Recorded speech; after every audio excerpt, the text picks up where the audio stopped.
السلام عليكم ورحمة الله وبركاته. تخيل تصحى من النوم فجأة وتلاقي إن الإنترنت اختفى. تحاول تفتح يوتيوب مش موجود، جوجل مفيش، حتى الواتساب راحت عليه. العالم اللي متعودين عليه كله اختفى فجأة.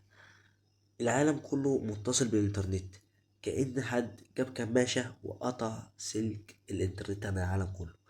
في فيديو النهاردة هنجاوب على سؤال بسيط جدا، هو ماذا لو اختفى الإنترنت من حياتنا تماما؟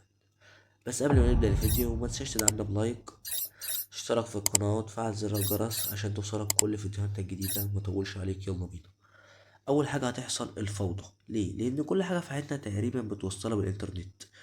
البنوك، الشركات، حتى المرور. تخيل مفيش جي بي اس، مفيش مكالمات، مفيش تواصل بين الأصحاب، حتى الإيميلات اتعطلت. كل حاجة ما بقتش موجودة. بعد شوية الاقتصاد العالمي هيبدأ ينهار. البورصات كلها مربوطة بالإنترنت، المبيعات الإلكترونية هتقف، حتى الفلوس اللي في حسابك مش هتعرف تسحبها تاني لأنها متوصلة بأنظمة معقدة كلها بتشتغل بالإنترنت بالسيرفرات.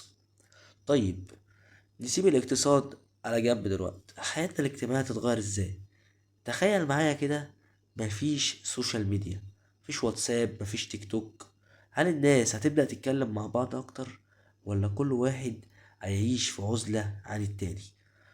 طب، هل الموضوع كارثي؟ مش بالضرورة.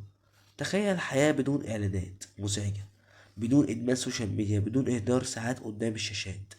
الناس ممكن تبدأ ترجع تقضي وقت في الطبيعة مع بعض، تقرأ كتب، تلعب رياضة.